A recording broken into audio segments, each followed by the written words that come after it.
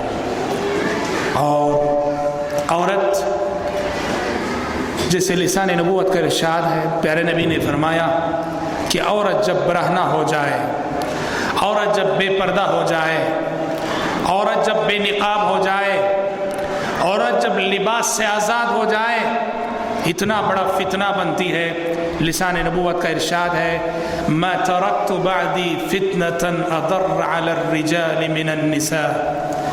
نبی کریم صلی اللہ علیہ وسلم فرماتے ہیں کہ لوگوں، میں نے اپنے بعد، میرے بعد قیامت تک مردوں کے حق میں عورت سے بڑا کوئی اور فتنہ نہیں چھوڑا ہے. کیا کہہ رہے ہیں نبی کریم صلی اللہ علیہ وسلم؟ آپ فرما رہے ہیں کہ میرے بعد قیامت تک جتنے فتنے آئیں گے، ان فتنوں میں مردوں کے لیے، معاشرے کے مردوں کے لیے سب سے بڑا فتنہ میری نظروں میں عورت کا ہے. اور سورہ نساء میں جب اللہ تعالیٰ نے شہوتوں کا ذکر کیا، ایک انسان کے دل میں جنم لینے والی خواہشات کا ذکر کیا، جن شہوتوں کے ذریعے شیطان انسان کو گمراہ کرتا ہے، تو سب سے پہلے جس شہوت کا ذکر کیا وہ عورت. قرآن نے کہا زُيِّنَ لِلنَّاسِ حُبُّ الشَّهَوَاتِ مِنَ النِّسَاءِ وَالْبَنِينَ وَالْقَنَاطِيرِ الْمُقَنْطَرَةِ مِنَ الذَّهَبِ وَالْفِضَّةِ وَالْخَيْلِ الْمُسَوَّمَةِ وَالْأَنْعَامِ وَالْحَرْثِ. شیطان انسان کو مال کی محبت کے ذریعے بھی گمراہ کرتا ہے، سونے چاندی کی محبت کے ذریعے گمراہ کرتا ہے، اعلی اولاد کی محبت کے ذریعے گمراہ کرتا ہے.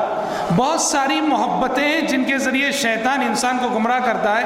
لیکن قرآن نے سب سے پہلے جس محبت کا ذکر کیا اور جس نفسانی خواہش کا ذکر کیا وہ عورت کا. زُيِّنَ لِلنَّاسِ حُبُّ الشَّهَوَاتِ مِنَ النِّسَاءِ.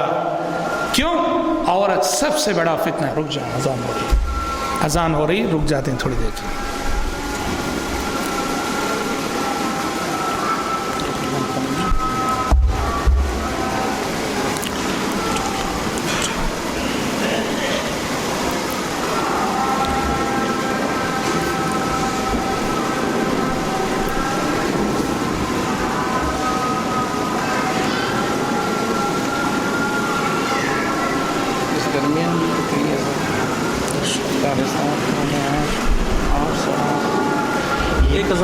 ایک اذان پر رک جائیں گے، باقی بس. جی ہاں جی ہاں.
آواز بہت اچھا، تھوڑا بول دیجیے گا.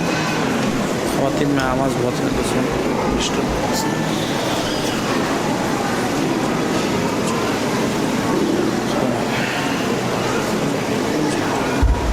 تو تو بہرحال ہم لوگوں نے ایک اذان کا جواب دے دیا، اس کے بعد اور اذانیں ہوں گی، ایک اذان کا جواب تو الحمدللہ دے دیا ہے، ہم اپنی گفتگو جاری رکھیں گے۔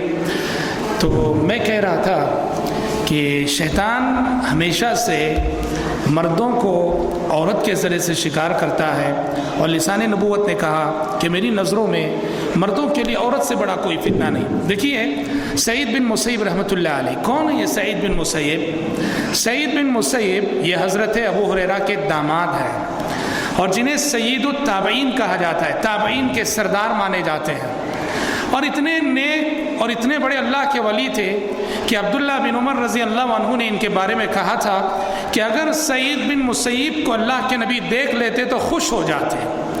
ایسے سعید بن مسیب جو اپنی جگہ تابعین کے سردار ہیں، اللہ کے ولی ہیں، نیک ہیں، متقی ہیں، خدا ترس انسان ہیں، اور 80 سال کے ہو چکے ہیں۔ 80 سال کے بڑھاپے میں کیا کہتے ہیں وہ سعید بن مسیب؟ 80 سال کے بڑھاپے میں سعید بن مسیب کہتے ہیں کہ واللہ لا تأمنونی علی النساء، کہتے ہیں کہ لوگوں اگر عورت کی بات آ جائے تو عورت کے مسئلے میں 80 سال کی عمر کے بوڑھے سعید بن مسیب پہ بھی بھروسہ مت کرو۔ بات سمجھ میں آ رہی؟ یہ بہت بڑی سچائی ہے، یہ بہت بڑی صداقت ہے کہ عورت مرد کی کمزوری ہے، اسی لیے شیطان اسی عورت کے ذریعے سے جب وہ برہنہ ہوتی ہے تو مردوں کے ایمان اور تقوی کے لیے آزمائش بنتی ہے۔ حضرات، لسان نبوت نے، احادیث میں نبی کریم صلی اللہ علیہ وسلم نے انسانیت کے مستقبل اور اپنی امت کے فیوچر کے حوالے سے جن فتنوں کی پیشن گوئی کی، اس میں عورت کے اور بے لباسی اور عریانیت کے فتنے کے بارے میں آپ نے کہا، مسلم شریف کی روایت ہے، آپ نے کہا صنفان من اہل النار من امتی لم ارہما، آپ نے فرمایا کہ میری امتیوں میں جہنمیوں کی 2 قسمیں ایسی ہیں کہ جو ابھی میرے زمانے میں پیدا نہیں ہوئی ہیں۔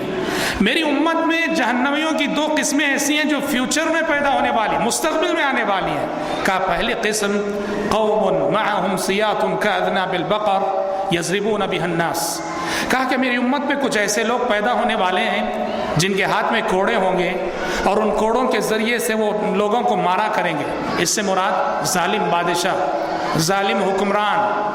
آپ سسم نے پیشین گوئی کی کہ میری امت میں ظالم حکومتیں، ظالم حکمران آنے والے ہیں جو پبلک پر ظلم کریں گے، پبلک کو ستائیں گے، پبلک کو ناحق ماریں گے، بڑی بڑی ناحق سزائیں دیں گے۔ آپ نے کہا کہ ایسے حکمران جہنمی ہیں۔ اور دوسرا فتنہ آپ نے کہا کہ میری امت میں جہنمیوں کی دوسری قسم ہے جو پیدا ہونے والی فیوچر میں، اور جو پیدا ہو چکی ہماری آنکھوں کے سامنے، کیا ہے؟ وَنِسَاءٌ كَاسِيَاتٌ عَارِيَاتٌ مَائِلَاتٌ مُمِيلَاتٌ رُؤُوسُهُنَّ كَأَسْنِمَةِ الْبُخْتِ لَا يَرِحْنَ رَائِحَةَ الْجَنَّةِ وَإِنَّ رِيحَهَا لَيُوجَدُ مِن مَّسِيرَةِ 40 عَامًا۔ آپ نے کہا میری امت کی جہنمیوں کی دوسری قسم ایسی عورتیں جو کپڑا پہن کر بھی ننگی رہیں گی، ایسی عورتیں جو کپڑا پہن کر بھی ننگی رہیں گی، مردوں کی طرف مائل ہونے والی، مردوں کو اپنی طرف مائل کرنے والی، اور ایسے چونڈے بنانے والی جیسے ان کا سر بختی اونٹ کا کوہان معلوم ہو۔ آپ نے فرمایا کہ لا یرحن رائحۃ الجنہ، ایسی عورتیں جنت کی خوشبو بھی نہیں پائیں گی، حالانکہ جنت کی خوشبو 40 سال کی مسافت سے سونگھی جا سکتی ہے۔ یہ غور کرنے کی بات ہے، آپ نے جہنمیوں کی قسم بتائی، ایسی عورتیں جو کپڑا پہن کر بھی ننگی رہیں گی۔ یہی بے لباسی کا فتنہ، یہی عریانیت کا فتنہ، یہی فیشنوں کا فتنہ، جو فتنے کے ہم اپنی آنکھوں کے سامنے دیکھ رہے ہیں۔ کپڑا پہن کر ننگی رہیں گی، کیا مطلب؟ کپڑا کہنے کو تو پہنیں گی لیکن آدھا بدن ڈھکا ہوا ہے کپڑوں سے، آدھا بدن ظاہر ہے، کپڑا پوری طرح ساتر نہیں ہے۔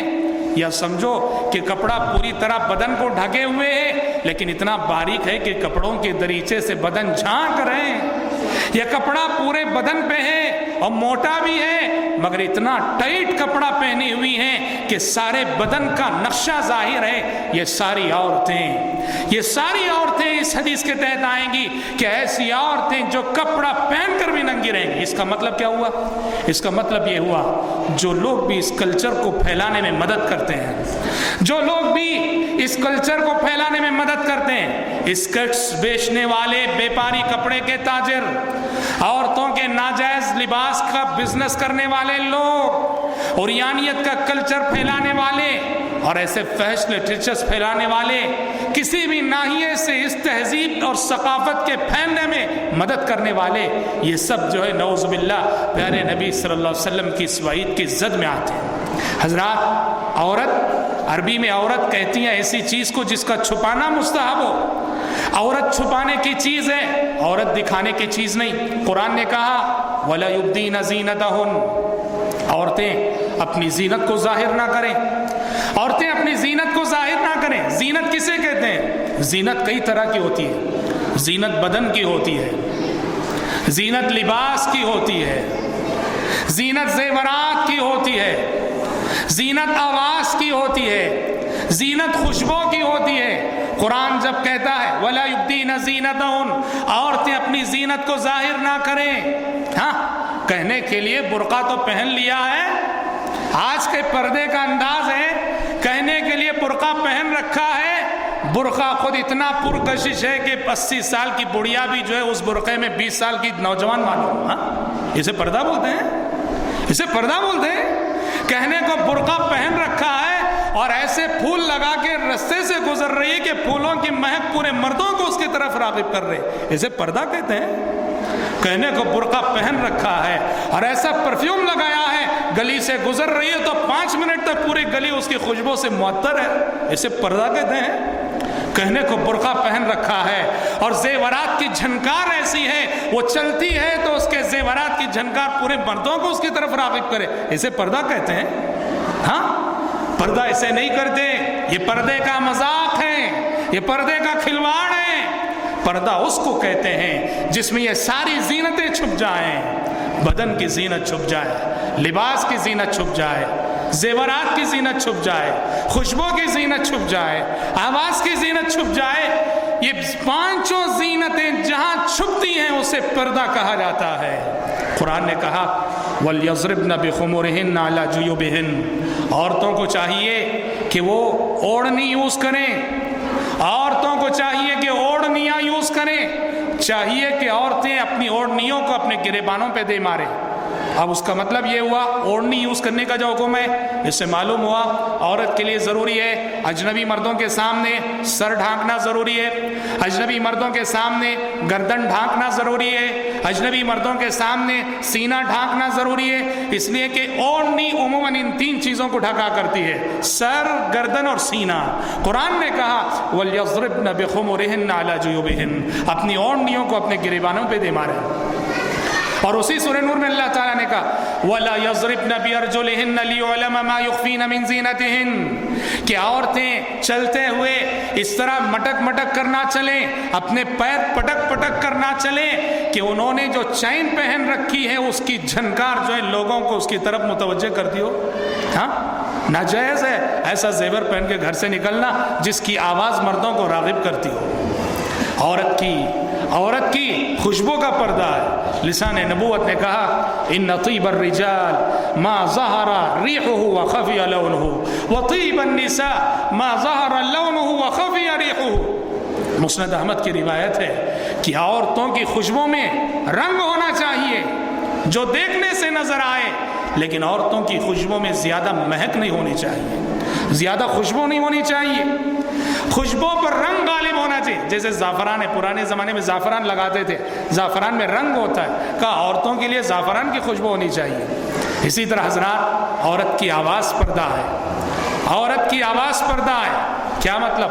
قرآن نے کہا فلا تخضعن بالقول فيطمع الذي في قلبه مرض وقلن قولا معروفا۔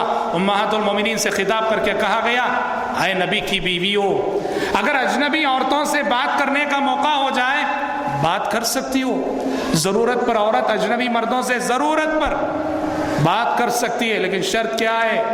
نرم آواز میں بات نہیں کرنا، نازک آواز میں بات نہیں کرنا، باریک آواز میں بات نہیں کرنا، ذرا اپنے لہجے میں سختی پیدا کرنا۔ جب کسی اجنبی مرد سے بات کرنے کی نوبت آ جائے، چاہے فون میں بات کر رہی ہو، چاہے کوئی اجنبی مرد دروازے پہ کھڑا ہو، تو قرآن کہتا ہے فلا تخضعن بالقول، اپنی فطری آواز میں بولا مت کرو، ہاں ذرا سخت لہجے میں بولا کرو۔ اس لہجے میں بات کرے عورت کہ سامنے والے مرد کو گمان ہو کہ پتہ نہیں بیچاری کیوں غصے میں ہے، بڑے غصے میں بول رہی ہے، ایسے ہونا چاہیے عورت کو، سمجھ رہے ہیں کہ نہیں؟ کیوں؟ قرآن کہہ رہا ہے فَيَطْمَعَ الَّذِي فِي قَلْبِهِ مَرَضٌ، اگر عورت کسی اجنبی مرد سے بات کرتے ہوئے اپنی فطری آواز میں بات کر لے، جو اس کی فطری آواز ہے اس فطری آواز میں بات کر لے، تو قرآن کہتا ہے سامنے والے کے دل میں اس کی آواز بیٹھ جاتی ہے اور وہیں سے وہ عشق و محبت کی بیماری کا شکار ہو جاتا ہے۔ فَيَطْمَعَ الَّذِي فِي قَلْبِهِ مَرَضٌ، اس کی آواز اس کے کانوں میں گونجتی رہے گی۔ وہی عورت اگر ذرا سخت لہجے میں بات کرے تو یہ فتنہ نہیں ہوگا، اسی لیے کہا گیا فلا تخضعن بالقول، عورت نرم لہجے میں بات نہ کرے۔ حضرات، شریعت نے پردے کا ایک اہم تقاضا یہ بھی بتایا ہے کہ مرد اور عورت کے درمیان فاصلہ رہنا چاہیے، مردوں اور اجنبی عورتوں کے درمیان، عورت اور اجنبی مردوں کے درمیان فاصلہ ہونا چاہیے۔ اجنبی سے مراد کون؟ اجنبی سے مراد ہر وہ مرد جس سے شرعاً شادی جائز ہے، ہر وہ مرد جس سے شرعاً شادی جائز ہے۔ اس میں چچا کے بیٹے بھی آ گئے، خالہ کے بیٹے بھی آ گئے، پھوپھی کے بیٹے بھی آ گئے، ماموں کے بیٹے بھی آ گئے۔ ایک عورت کو چاہیے ان سب سے جو ایک فاصلہ مینٹین کرے۔ فاصلہ مینٹین کرنے کا مطلب کیا ہے؟ دیکھو شریعت نے کہا کہ لا يخلون رجل بامرأة ليس معها ذي محرم منها، کہا کہ خلوت نہ ہو، ہم نے کہا نا دوریاں ہونی چاہیے، فاصلہ مینٹین کرنا چاہیے۔ فاصلہ مینٹین کرنے کا طریقہ یہ ہے کہ کوئی اجنبی مرد اور عورت بھلے سے رشتہ دار کیوں نہ ہو کہیں خلوت میں نہ ہو۔ خلوت کا مطلب یہ ہے کسی جگہ صرف لڑکا ہو لڑکی ہو، وہ چاہے کسی بھی مقصد، کسی کمرے میں، کسی گھر میں، کسی روم میں، کسی بند کار کے اندر ایک لڑکا ایک لڑکی ہو، چاہے وہ کسی بھی نیت سے رہتے ہو، سمجھ رہے ہیں؟ کتنی اچھی نیت کیوں نہ ہو، پڑھنے پڑھانے کی نیت کیوں نہ ہو، دعوت و تبلیغ کی نیت کیوں نہ ہو، سمجھنے سمجھانے کی نیت کیوں نہ ہو، نیت کو بدلنے میں دیر نہیں لگتی، سمجھ رہے ہیں کہ نہیں؟ نیت کو بدلنے میں کچھ زیادہ دیر نہیں لگتی۔ اسی لیے شریعت نے کہا کہ کوئی اجنبی مرد کسی اجنبی عورت کے ساتھ ہرگز ہرگز تنہائی میں نہ رہے، اس لیے کہ کہا جہاں کہیں تنہائی میں کوئی مرد اور عورت ہوتے ہیں ان کا تیسرا ساتھی شیطان ہوتا ہے، ان کا تیسرا ساتھی شیطان ہوتا ہے۔ یہ فاصلہ مینٹین کرنا، آج ہمارے معاشرے میں جو جاہلی مناظر دیکھنے کو ملتے ہیں، نعوذ باللہ، چچا زاد بھائی بہن کمرے میں ایک ساتھ بیٹھے ہوئے ہنسی مذاق کر رہے ہیں، چچا زاد بھائی بہن، پھوپھی زاد بھائی، پھوپھی زاد ماموں زاد بھائی بہنیں ایک دسترخوان پہ بیٹھ کے کھاتے ہیں، ہنسی مذاق ہو رہی ہے، چھیڑ چھاڑ ہو رہی ہے، نعوذ باللہ۔ نو، یہ اخلاق سے، شرم و حیا سے گری ہوئی حرکتیں۔ ہم مانتے ہیں ہندوستانی سماج میں یا پردے کا تصور نہیں ہے، لیکن نہیں ہونے کا مطلب یہ نہیں کہ ہم اس کو پوری طرح سے نظر انداز کر دیں۔ دیندار گھرانوں میں شروع کرنا چاہیے۔ شریعت کا حکم ہے کہ رشتہ داروں، اور سب سے زیادہ خطرہ رشتہ داروں ہی سے ہوتا ہے، سب سے زیادہ خطرہ رشتہ داروں ہی سے ہوتا ہے۔ اسی لیے گھر کا جو ذمہ دار ہوتا ہے، سرپرست ہوتا ہے، باپ ہوتا ہے، بڑا بھائی ہوتا ہے، ان کی ذمہ داری بنتی ہے کہ نظر رکھے کہ میرے گھر میرے جو رشتہ دار آ رہے ہیں، نوجوان لڑکے، ان کا رویہ کیسا ہے گھر کی لڑکیوں کے ساتھ، پردہ ہو رہا ہے کہ نہیں، چھیڑ چھاڑ ہو رہی ہے، ہنسی مذاق ہو رہی ہے۔ ایاکم الدخول علی النساء، فاصلہ مینٹین کرنے کا دوسرا طریقہ اختلاط نہ ہونے پائے۔ سب مرد سب عورتیں ایک جگہ مل کے بیٹھے ہیں، ایک دسترخوان پہ بیٹھے ہیں، ایک روم میں سب مل کے بیٹھے ہیں، ایک ہال میں سب بیٹھے ہیں، محارم بھی ہیں غیر محارم بھی ہیں، یہ سب مناظر ہرگز نہیں ہونی چاہیے۔ آج کیا ہو رہا ہے دیکھو، بڑے افسوس کے ساتھ کہنا پڑتا ہے، بہت سارے گھروں میں، بہت سارے گھر، بہت سارے خاندانوں کا میٹر ہے یہ، نعوذ باللہ ثم نعوذ باللہ، بہن وئی اور سالی ہے، بہن وئی اور سالی ہے۔ بھونی اور سالی میں کتنی بے تکلفی ہوتی ہے، بھونی اور سالی میں ایک دوسرے کی کتنی دلچسپی ہوتی ہے۔ سالی بھونی کو چھیڑا کرتی ہے، بھونی سالی کو چھیڑا کرتا ہے، اخلاق سے گری ہوئی گھٹیا حرکت ہے یہ، نعوذ باللہ، سمجھ رہے ہیں؟ ہنسی مذاق کرنا، جبکہ بہت ہی حساس اور نازک رشتہ ہے سالی اور بھونی کا. کوئی حق نہیں پہنچتا کسی بھونی کو کہ وہ سالی کو دیکھے، اور کسی سالی کو حق نہیں پہنچتا کہ وہ بھونی کو کے ساتھ مذاق کرے. پردہ کرو، پردہ کروانا چاہیے. اور بعض دیندار گھرانے بھونی کا پردہ سالی سے کروانا چاہتے ہیں تو یہ بھونی صاحب کو غصہ آتا ہے، کیا بولتے ہیں، میرے اوپر شک کر دے گیا. ہاں یہ سب کیا چیزیں ہیں، سمجھ رہے ہیں؟ شریعت کا حکم ہے، سمجھ رہے ہیں؟ ہم نے کہا سعید بن مسیب جیسے اللہ کے ولی بول رہے ہیں عورت کا میٹر آ جائے تو میرے اوپر بھی بھروسہ مت کرو. تو آپ کون ہوتے ہیں، میں کون ہوتا ہوں؟ سمجھ رہے ہیں کہ نہیں؟ آپ کون ہوتے ہیں، میں کون ہوتا ہوں؟ جب اللہ کے ولی سعید بن مسیب جیسا شخص کہہ رہا ہے کہ عورت کا میٹر آ جائے تو مجھ پہ بھی بھروسہ مت کرو. ہاں اسی طرح سے دیور اور بھابھی کا میٹر ہے، دیور اور بھاوش کا میٹر ہے. ہمارے گھرانوں میں نعوذ باللہ جو جوائنٹ فیملی سسٹم ہے اس کی جو خرابیاں، اس کی خرابیوں میں سے دیور اپنی بھابھی کے ساتھ مذاق کرتا ہے، چھیڑ چھاڑ، ہنسی مذاق، کھلواڑ، سمجھ رہے ہیں؟ جیٹ اپنی بھاوج کے ساتھ مذاق کرتا ہے، سمجھے؟ اتنا فری ہو کے بات کرتے ہیں جیسے بھائی بہن ہو. یہ سب میرے محترم بھائیوں اخلاق اور شرم و حیا سے گری ہوئی حرکتیں. اسی لیے میں جانتا ہوں ہمارے بہت سارے نوجوان ہیں جن کے گھروں میں یہ ماحول ہے، بہت دکھی رہتے ہیں اور وہ چاہتے ہیں کہ اسلامی کلچر لوٹ آئے پردے کا. ان کو کیا کرنا چاہیے؟ اپنے گھر والوں کو سمجھانا چاہیے، سارے گھر والوں کو بلا کے اجتماع رکھنا چاہیے. اجتماع میں یہ میٹر سمجھا کے اپنے خاندانوں میں، اپنے گھرانوں میں پردے کا آغاز کرنا چاہیے. حضرات، ماحول، جس ماحول میں ہم جی رہے ہیں، جن حالات میں ہم جی رہے ہیں، ماحول بہت خراب ہے، حالات بہت خراب ہیں. خصوصاً نوجوان لڑکے، نوجوان لڑکیاں، ان کے اخلاق کی حفاظت، ان کے کیریکٹر کی حفاظت، ان کی جوانیوں کی حفاظت اور ان کی عصمت و عفت کی حفاظت بہت بڑا چیلنج بن گئی ہے. یہ چیلنج والدین کے لیے بھی، سرپرستوں کے لیے بھی، معاشرے کے علماء کے لیے بھی، خصوصاً تعلیم کے نام پر ہماری وہ لڑکیاں جو اسکولوں کو جاتی ہیں، کالج کو جاتی ہیں، سمجھ رہے ہیں کیا ماحول ہے معاشرے پہ؟ جن لوگوں کی نظر ہے وہ بتاتے ہیں وہ کچھ ہو رہا ہے کہ اللہ کی قسم جو کچھ ہو رہا ہے اس کا احساس کر لیں، نیندیں حرام ہو جاتی ہیں، نیند اڑ جاتی ہے اور بدن کانپنے لگتا ہے کہ اللہ کے پاس ہم جا کے کیا جواب دیں. ابھی دیکھو گزشتہ ہفتے کی بات ہے، گزشتہ ہفتے ایک سوشل ورکر، ایک سماجی کارکن سے میری ملاقات ہوئی.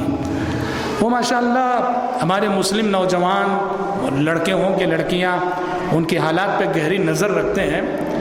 تو انہوں نے مجھے رپورٹ دی اور حوالوں کے ساتھ، پروف کے ساتھ تصویریں انہوں نے مجھے بتائیں. تصویروں کی روشنی میں پورا میٹر انہوں نے سمجھایا. بنگلور کی ایک محلے کے حوالے سے انہوں نے کہا لڑکوں کی بات نہیں، لڑکیاں، کہا 40 لڑکیوں کے نام میرے پاس ہیں فون نمبروں کے ساتھ جو ڈرگس کی عادی، ڈرگس لیتی ہیں. ہاں لڑکوں کی بات نہیں کر رہے ہم، لڑکے تو بہت عام ہیں، لڑکوں میں ڈرگس کا لینا عام ہے، لڑکیاں. اور افسوس کی بات یہ ہے کہ وہ بھی کن گھرانوں کی لڑکیاں جو مڈل فیملیز ہیں یا نہیں تو غریب فیملی کی لڑکیاں.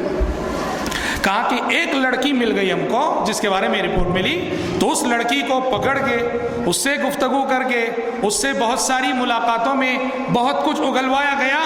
انہوں نے مجھے اٹھا کے دکھا یہ 40 نام ہیں اور فون نمبروں کے ساتھ. یہ 40 لڑکیاں اس لڑکی کے علم میں تھیں جو باقاعدہ ڈرگس لینے کی عادی ہیں. اور ڈرگس سپلائی کون کرتی ہے؟ کچھ مشہور عورتیں ہیں محلے میں وہ ہیں، اور کچھ آٹو ڈرائیورز ہیں جن آٹو ڈرائیورز کے ساتھ بیٹھ کے یہ لڑکیاں ایک محلے سے دوسرے محلے کو آتی جاتی ہیں، اسکول کو آتی جاتی ہیں، کالج کو آتی جاتی ہیں. ہاں انہوں نے اور بہت کچھ سنایا، ایسے حقائق سنائے کہ اللہ اکبر. ہاں آج ہماری نظر ہے کیا؟ وہ تو صرف ایک محلے کی رپورٹ دے رہے ہیں، ایک محلے کی رپورٹ دے رہے ہیں. ماں باپ پریشان ہیں. اور آپ جانتے ہیں ڈرگس، شراب کو ام الخبائث کہا گیا، شراب کو ام الخبائث کہا گیا کہ شراب ایک ایسی برائی ہے کہ اگر انسان کے اندر یہ آ گئی تو اس کے بعد ہر برائی آ جائے گی. شراب پینے والا زنا بھی کرے گا، شراب پینے والا گالی بھی دے گا، شراب پینے والا چوری بھی کرے گا، شراب پینے والا مرڈر بھی کرے گا. شراب جہاں آ گئی ہر برائی آئے گی، ہر خرابی آئے گی. اور ڈرگس یہ شراب سے بھی کئی گنا آگے کی بات ہے. شراب سے بھی یہ اتنی بری لت ہے نعوذ باللہ کہ اللہ نہ کرے جس کو یہ لت پڑ گئی ڈرگس کی تو وہ پاگل ہو جاتا ہے. اسے بہر قیمت پیسہ چاہیے ڈرگس خریدنے کے لیے. پیسہ جائز طریقے سے نہیں ملتا ہے, چوری کرتا ہے, ہاتھ ڈالتا ہے, گھر کے زیورات چراتا ہے. اور آج یقین کرو بہت سارے گھروں کی کہانی ہے. یہ بہت سارے گھروں کی کہانی ہے. نوجوان لڑکا ہے, نوجوان لڑکی ہے, ڈرگس کی عادی ہو چکی ہے. اور یہ عادت کیسے چھڑائی جائے ماں باپ کو سمجھ میں نہیں آتا. عزت کا مسئلہ ہے, ان کے فیوچر کا مسئلہ ہے. ماں باپ گھر کے اندر ان خبروں کو دبائے ہوئے اپنے آپ میں رو رہے ہیں, گھل رہے ہیں, مر رہے ہیں. کتنے ماں باپ ہیں ان کی زندگی جیتے جی عذاب بن چکی ہے. یہ بگڑی ہوئی اولاد کے سبب, یہ بگڑتی نوجوان نسل کے سبب, بگڑتے لڑکے اور بگڑتی لڑکیاں نعوذ باللہ جو شراب کے راستے سے, جوئے کے راستے سے, ڈرگس کے راستے سے, عشق و محبت کے راستے سے اپنے خاندان کی عزت کو نیلام کر رہے ہیں, اپنے ماں باپ کی عزت کو نیلام کر رہے ہیں. والدین نے اتنی عزت کی زندگی گزاری ہے, ماں باپ نے اتنی عزت کی زندگی گزاری ہے کہ کبھی کسی کے سامنے سر نہیں جھکایا. لیکن اولاد آج ایسی حرکتیں کرتی ہے کہ ماں باپ کا سر شرم سے جھک جاتا ہے.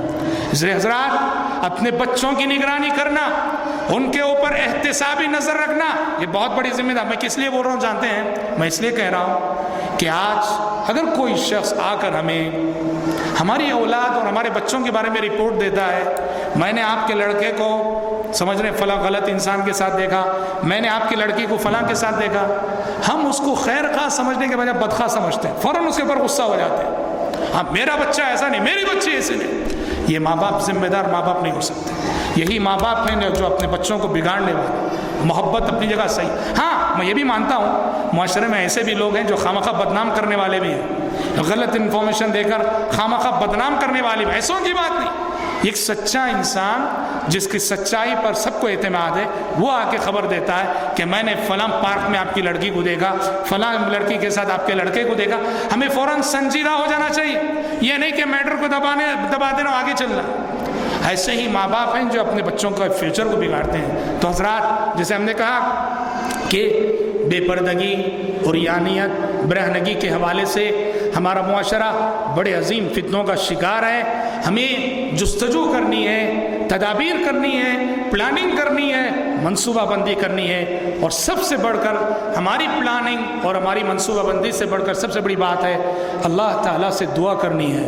ماں باپ کی دعا اولاد کے حق میں قبول ہوتی ہے. آپ کے ہاتھ جب بھی اٹھیں اپنے نوجوان بچوں اور اپنی نوجوان بچیوں کے اخلاق کیریکٹر کے حق میں دعا کرنا نہ بھولیں. ماں باپ کی دعائیں شرف قبولیت سے نوازی جاتی ہیں. آپ دعا کرو اللہ آپ کے بچوں کو غلط صحبتوں سے بچائے گا. آپ دعا کرو اللہ آپ کے بچوں کو غلط عادتوں سے بچائے گا. تہجد میں اٹھ کر, ہاں دعا کب یاد آتی معلوم؟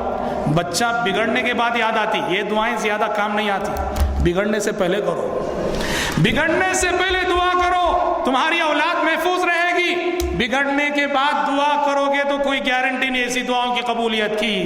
بگڑنے سے پہلے دعائیں کر لو, آپ کی دعائیں آسرا بن جائیں گی, آپ کی دعائیں سہارا بن جائیں گی. آپ کے اولاد کے اخلاق کیریکٹر اور ان کی جوانیاں محفوظ رہیں گی, بے داغ رہیں گی, اور یہ اولاد آگے چل کر مطیع و فرما بردار بنے گی. معاشرہ پاک ہوگا اخلاقی امراض سے بھی, اخلاقی برائیوں سے بھی. دعا ہے رب العالمین سے اللہ تعالیٰ کہنے والے کو, سننے والوں کو کہنے اور سننے سے زیادہ عمل کرنے کی توفیق عطا فرمائے. آمین. وآخر دعوانا ان الحمد للہ رب العالمین.